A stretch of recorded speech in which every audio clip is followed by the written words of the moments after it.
Core strengthening exercise through rotation. Russian twists.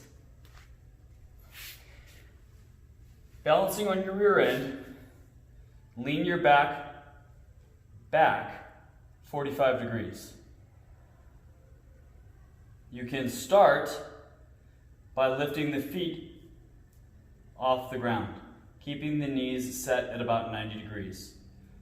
From here, reach the hands out in front, rotate through the core until you can touch the ground. Back to center, rotate to the other side. When your hands rotate one direction, your legs will rotate the opposing direction.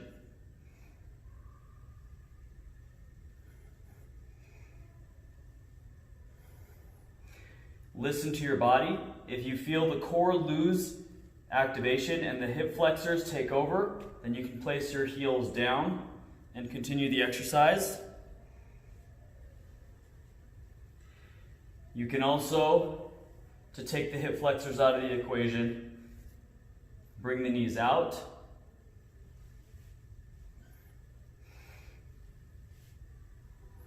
But if you'd like to advance it, then you can extend your legs out to straight knees